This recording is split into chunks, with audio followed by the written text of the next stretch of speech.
amigos o hermanos que nos estén visitando hoy. Dios les bendiga, Dios les bendiga, Dios les bendiga, Dios les bendiga. Bienvenidos.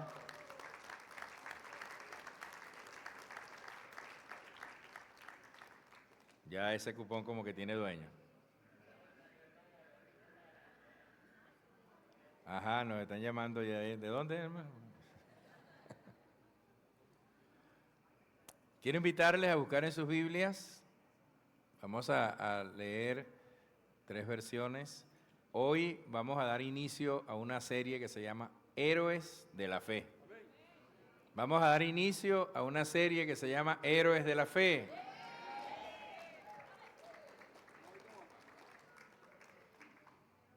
No se apague. Anímese. Dice un pasaje bastante conocido de Hebreos capítulo 11, versículo 1 al 4, dice: ahora bien, la fe es tener confianza en lo que esperamos, es tener certeza de lo que no vemos. Gracias a ella recibieron un testimonio favorable nuestros ancestros. Por la fe entendemos que el universo fue formado por la palabra de Dios, de modo que lo visible no provino de lo que se ve. Abel también presentó al Señor de su rebaño, es decir, los primogénitos con su grasa, y el Señor miró con agrado a Abel y a su ofrenda. Otra versión dice: confiar en Dios es estar seguro de que uno va a recibir lo que espera. ¿Cuánto usted está esperando? Es estar convencido de que algo existe aun cuando no se pueda ver. Dios aceptó a nuestros antepasados porque ellos confiaron en Él. Y nosotros creemos que Dios creó el universo con una sola orden suya. Lo que ahora vemos fue hecho de esas cosas que no podían verse. Por su parte, Abel escogió las primeras crías más gordas de sus ovejas y se las llevó a Dios como ofrenda. Dios recibió con mucho agrado la ofrenda de Abel. Y la versión Reina Valera, que es quizás la que la mayoría tiene, dice: es pues la certeza de lo que se espera, la convicción de lo que no se ve, porque por ella alcanzaron buen testimonio los antiguos. Por la fe entendemos haber sido constituido el universo por la palabra de Dios, de modo que lo que se ve fue hecho de lo que no se ve. Y Abel trajo también de los primogénitos de sus ovejas, de lo más gordo de ellas, y miró Jehová con agrado a Abel y a su ofrenda. Así que no hay problema para los que estén gordos, ¿ya? Dios miró con agrado la ofrenda de Abel.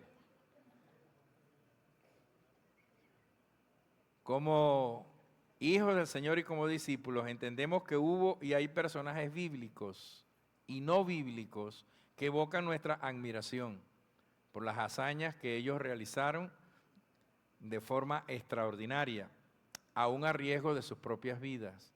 Podríamos hablar un poco de algunos personajes históricos, pero también podríamos hablar un poco de algunos personajes bíblicos. Históricos, podríamos hablar de Simón Bolívar, podríamos hablar de Alejandro Magno, hombres que marcaron la historia de la humanidad por sus características y sus proezas extraordinarias. Imaginar por un momento cómo hizo Simón Bolívar con su ejército para pasar por los páramos, para llegar a otros países, fue una hazaña increíble. Hasta el día de hoy, pasar por esas cordilleras es bastante complejo y bien difícil, y ellos fueron a caballo, y pasar y llegar a otras naciones para libertarla. Por eso para muchos de nosotros lo miramos como un héroe, como alguien a quien admirar. Y nos preguntamos cómo hicieron algunas de esas cosas. Este capítulo 11 nos habla de la galería de los héroes de la fe. Pero quiero con calma, inicialmente quiero definir lo que es fe. Porque muchas veces no comprendemos a cabalidad lo que es la fe. Es una de las palabras más comunes que nosotros escuchamos en nuestro caminar como cristianos. Se habla mucho de fe, pero al parecer a veces no se tiene idea de lo que se está hablando, porque a veces tenemos fe aún hasta en un pedazo de piedra o en un pedazo de palo, y eso es confianza. Pero cuando hablamos de la fe bíblica, estamos hablando de otros aspectos. Este capítulo 11 que leímos ahorita, el versículo 1, define la fe de esta manera. La versión nueva internacional dice, la fe es la confianza en lo que esperamos y seguridad en lo que no vemos. Eso quiere decir que la fe habla sobre cosas que usted no ve, que algunos creen que no existen, pero sí existen. La base de la fe no es sobre cosas que no se ven, es precisamente sobre cosas que aunque usted no crea, sí se hacen posibles. Reina Valera dice, es pues la fe, del griego pistis, la certeza, la seguridad, la sustancia, la esencia de lo que se espera, la sustancia, la certeza, la seguridad de que usted está esperando algo. ¿Cuántos estamos esperando algo?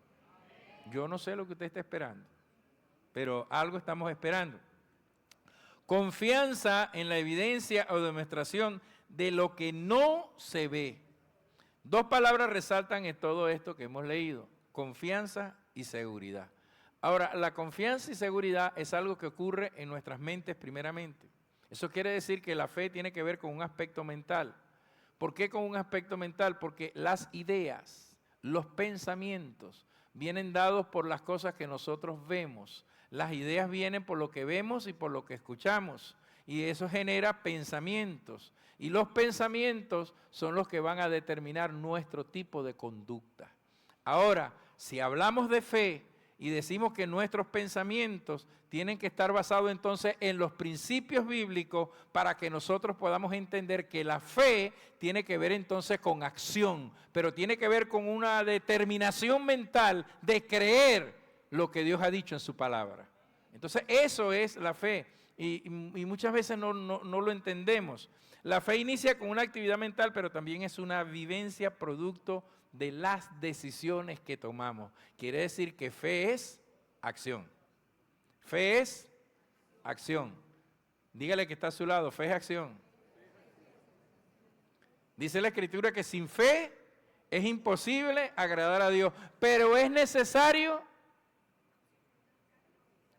que le creamos y que creamos que existe y que es galardonador de los que le buscan. Entonces son acciones, producto de las decisiones que tomamos, entonces fe es acción.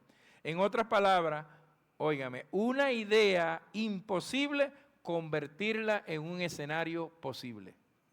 Cosas que parecen para nosotros imposibles, pero por la fe se hacen posibles. Ustedes como que no me creen. Un escenario que parece imposible, pero por la fe es posible. Una enfermedad que pueda tener usted en su cuerpo, para los médicos es imposible, pero para Dios es posible.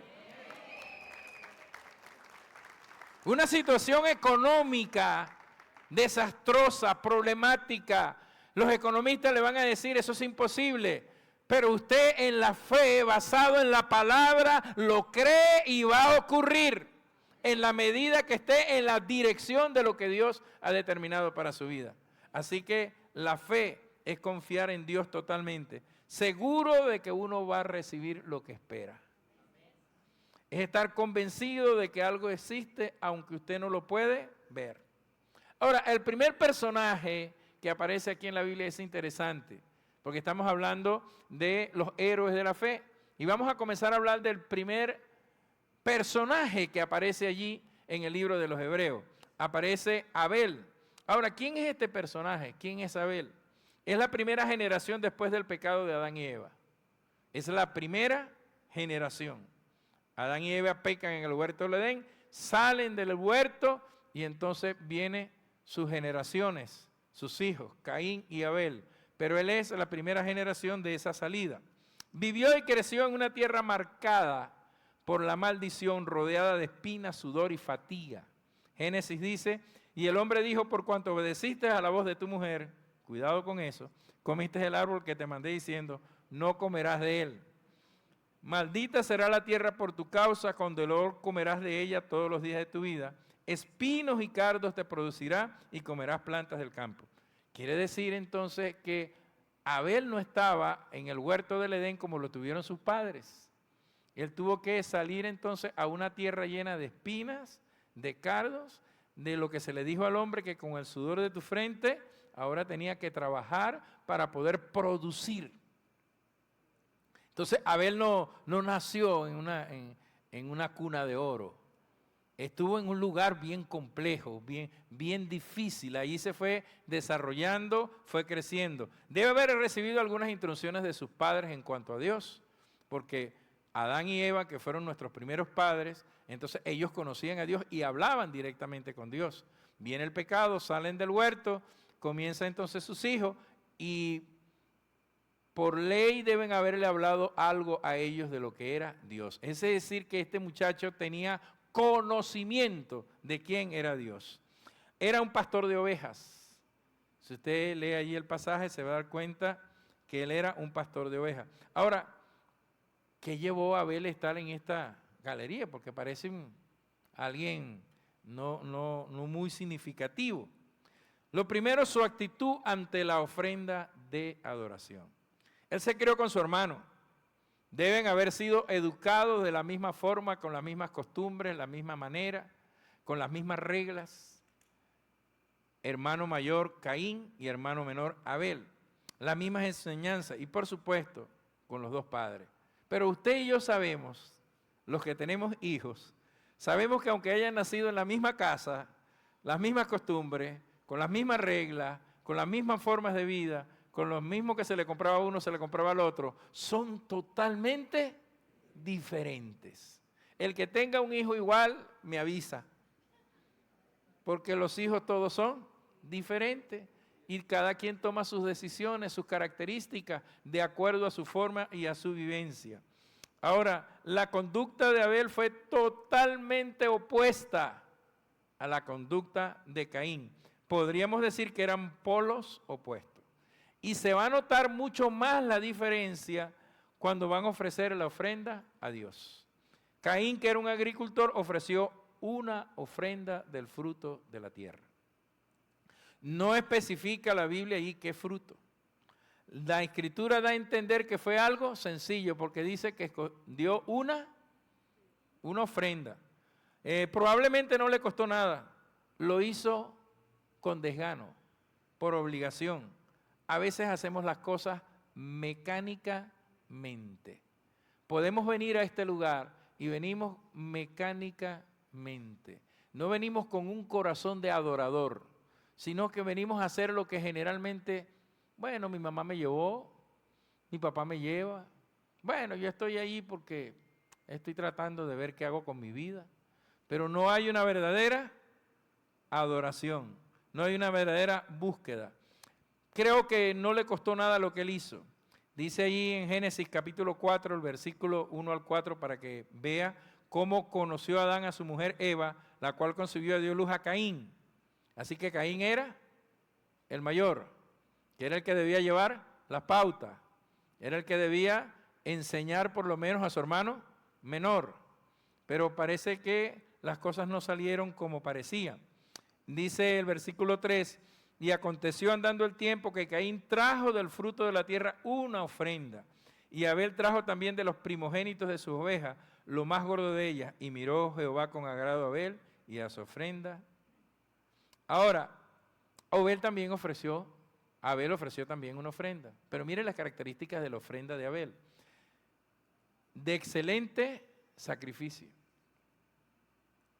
una ofrenda animal, del primogénito de sus ovejas, fue abundante, porque el pasaje dice, lo habla en plural, dice trajo una ofrenda de sus primogénitos, es decir, habla en plural, quiere decir que trajo lo mejor, de lo mejor, de lo mejor para Dios. Y ahí el pasaje dice, de las grosuras del animal. Cuando usted busca la palabra grosura, habla de lo más gordo, de lo mejor. Es decir, yo no sé, bueno, aquí veterinario, usted sabe que dicen que los primeros animales que salen son los más fuertes, los primogénitos. ¿Dónde está el veterinario por aquí que me corrija si estoy diciendo algo que no es? No, sí vino porque yo lo saludé. Ya está. Está la esposa también. Entonces, él ofreció lo mejor, lo más gordo, lo más bonito, lo más agradable. Entonces eso diferencia con su hermano, que ofreció voy a salir del paso, voy a dar esta ofrenda. Quizás probablemente algunos de nosotros a veces decimos así también, para la iglesia, ¿hasta cuándo esa pedidera ahí? Ya hay Y no nos damos cuenta que la ofrenda tiene un significado, tiene que ver con adoración. Eso tiene que ver con el corazón, tiene que ver con lo que hay dentro de nosotros. El que es capaz de dar de lo mejor, quiere decir que su corazón está bien alineado. Porque miren, nosotros somos más agarrados que una iguana dentro de un saco. Nos cuesta, sobre todo culturalmente, cómo somos, porque siempre estamos pensando que alguien nos va a quitar algo. Probablemente quedó en la psiqui del venezolano, del hispano, esas características que se dieron por allá en la época de la colonia hasta el día de hoy. Y entonces siempre estamos pensando en el saqueo, en que me van a quitar, en que no es posible, que como esto es mío. Y no nos damos cuenta que Dios siempre ha sido nuestro proveedor y Él que nos ha ayudado en todo. Su reacción, lo segundo, su reacción ante lo que Dios aceptó. El corazón de Caín, de acuerdo a lo que vemos allí, estaba corroído por la envidia. Dice el pasaje que demudó su rostro. Y yo no sé cuánto les ha pasado, quizás entre hermanos, ¿no? A mí me pasó una vez una historia que era con una bendita Pepsi-Cola. En esa Pepsi-Cola yo vi que mi mamá echó un vaso a mí y a mi otro hermano, aunque éramos 6, pero en ese caso era con mi otro hermano. Y cuando ella le echó la Pepsi-Cola, yo dije, no, le echaste más a él. Un muchacho, ¿no? Pero agarró mi mamá una Pepsi-Cola más grande y me dijo, ahora se toma esta completa. Ya sabía que no tenía que estar comparando a los hermanos. Pero aquí vemos que dice la Biblia que a Caín se le demudó el rostro. Cuánta amargura o resentimiento a través de los años había guardado Caín en su corazón. Cuando su ofrenda no fue agradable, quizás no solamente fue como cumplir un requisito, el rechazo sacó lo que había en su corazón. ¿Y cuántas veces nos puede suceder a nosotros como seres humanos? Ante alguien que nos rechaza, sale lo que hay en el corazón. Y probablemente en el corazón lo que hay es rabia, resentimiento, dolor, tristeza, porque alguien en el pasado hizo algo en contra nuestra y usted está allí con ese resentimiento y viene alguien, toca la llaga y sale lo que hay en el corazón. Así que él sacó lo que realmente había allí en su corazón. Yo no sé cuántos hoy de los que estamos acá, quizás estemos resentidos, llenos de rabia, de dolor, probablemente resentido con papá, o resentido con mamá, o resentido con un hermano mayor, o con un hermano menor, o con el del medio. Pero tenemos ese resentimiento y lo llevamos allí. Quizás muchos caminan en el cristianismo con ese resentimiento en sus corazones contra amigos, hermanos, a lo mejor hasta con el pastor porque no lo saludó en un determinado momento y qué se creerá que no me saludó, me rechazó, yo le fui a dar una cosa y no me la aceptó, ¿qué se está creyendo? Y en este contexto nuestro, lamentablemente es la forma en que nosotros vamos creciendo y nos vamos desarrollando. Y cuando suceden cosas, entonces usted no sabe por qué, de dónde salió esto. Usted sabe cuántas rivalidades existen en casa, entre las familias, entre los hermanos, entre papás, la mamá, los hijos, cuántas peleas, cuántas contiendas, y uno crece, y muchos crecen llenos de rabia, de dolor y de tristeza. Así que cuidemos el corazón de nuestros hijos, cuidemos nuestros corazones, de no llenarnos de resentimiento, porque tarde o temprano eso puede surgir y va a salir para dañar y no para bendecir. Lo tercero, la adoración que agrada a Dios. Abel dio lo mejor, lo excelente. Caín logró salir del paso con una adoración hueca, vacía. Y a veces, vuelvo y repito, queremos nosotros también salir del paso. ¿Hasta cuándo me van a estar hablando de esto? Ya, voy un ratico el domingo y estoy ahí, estoy en el asiento como, ¿cuándo va a terminar? Oye, el pastor sí habla, ya. Y usted vino simplemente a ser un espectador. No, tiene que venir a ser alguien que provoque la gracia de Dios sobre su vida.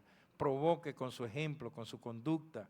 Oye, quiero decirle algo bien importante. Evitemos convertir cualquier personaje bíblico en un modelo a seguir. No hay ningún personaje bíblico, sea en lo bueno o en lo malo, que sea un modelo nosotros para seguir. Porque nuestro modelo se llama Jesús de Nazaret. Y a veces erramos. Algunos dicen, yo quiero ser como Elías. Yo quiero ser como Moisés. Usted no es Elías ni es Moisés.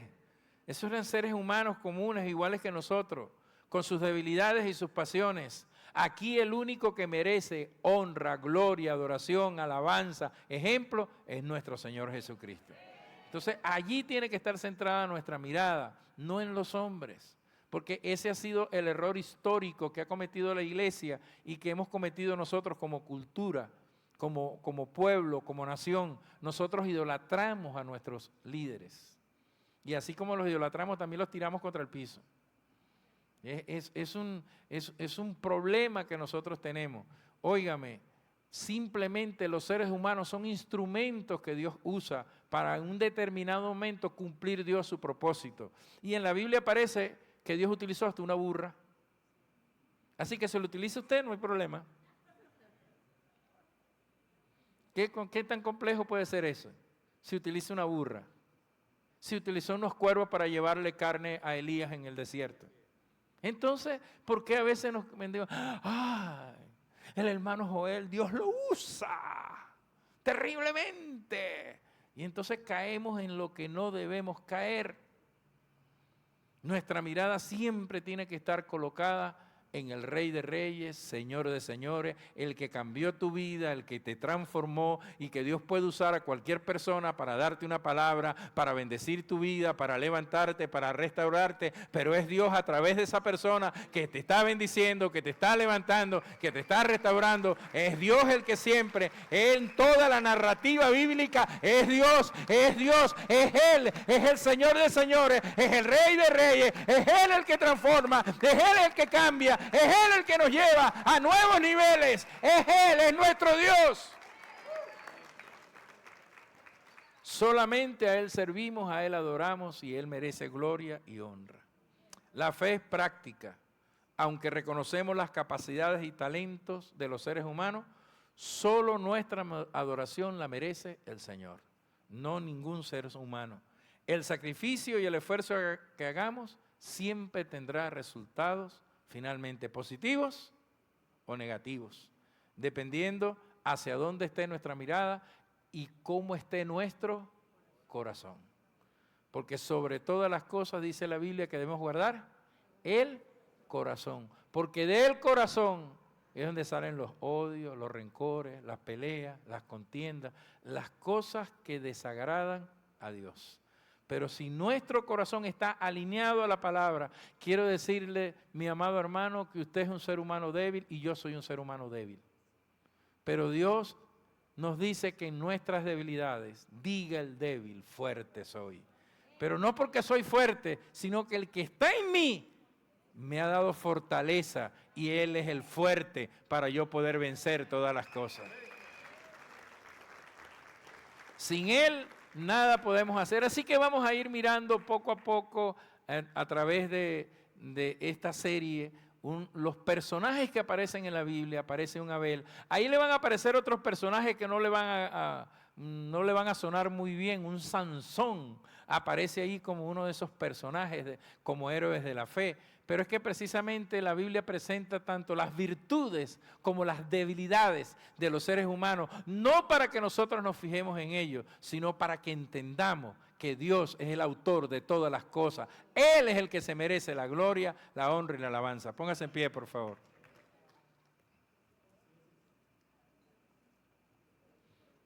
Llévese a Abel en la mente. No se lleve a Caín.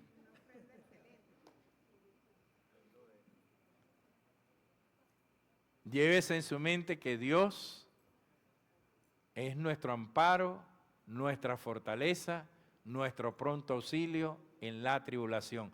No Elías, no Moisés, no David, no ninguno de estos grandes personajes que aparecen en la Biblia. Nuestro amparo, nuestra fortaleza y nuestra ayuda es nuestro Dios. Podemos inclinar el rostro por un momento y darle gracias a Dios y decirle: Señor, gracias. Tú has sido bueno conmigo. Tu misericordia me ha acompañado hasta el día de hoy. Podemos decir, Dios, que sin ti nada podemos hacer. Señor, gracias. Porque a pesar de nuestras debilidades, de nuestras fallas, de nuestras equivocaciones, de nuestro pecado, de nuestros errores, tú sigues obrando por medio de tu Espíritu Santo en nuestros corazones.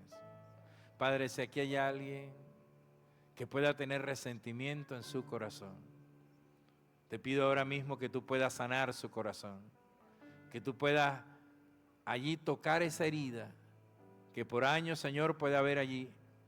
Padre, ahora mismo en el nombre de Jesús, tu Espíritu Santo que conoce cada vida, que conoce cada quien que está en este lugar. Oh, Espíritu Santo, tú eres bueno y para siempre es tu misericordia. Señor, gracias por la vida de los que están en este lugar. Dios pone en mi corazón que hay mucho resentimiento en el corazón de algunos. Solamente tú sabes cuánto resentimiento puede haber en ti, cuánto dolor y cuánta tristeza, cuánta rabia, cuánta molestia por las cosas que te hicieron en el pasado y que te afectan hoy en tu presente, que probablemente no te dejan caminar en la dirección correcta de lo que Dios quiere para ti. Pero hoy puedes ser libre de la rabia, del resentimiento, del dolor, de la tristeza. Puedes decirle a ese Rey de Reyes, a ese Señor de Señores, a ese que cambia vidas, que pueda sacar de ti esa raíz de amargura, de tristeza, de dolor, de rabia, de molestia, de resentimiento. Señor, gracias. Sé tú pasando tu mano sanadora sobre los corazones heridos en este lugar. Señor, cosas que quizás no entendamos y no comprendamos, pero hoy el Espíritu está tratando contigo, de tu hogar, de tus hermanos, de tu familia, lo que hubo allá en el pasado, que no has querido perdonar. Sabarabasí. Espíritu Santo, Espíritu Santo, sé tú obrando en el corazón, sé tú quebrantando allí. Ahora mismo da liberación. Ahora mismo, Padre, en el nombre de Jesús, quebranta allí el yugo, rompe la atadura, rompe la opresión. Padre, en el nombre de Jesús y por el poder de tu palabra. Señor, gracias. Porque solo tú puedes quebrantar las ataduras de años en el corazón. Solo tú puedes levantar y restaurar vidas. Gracias.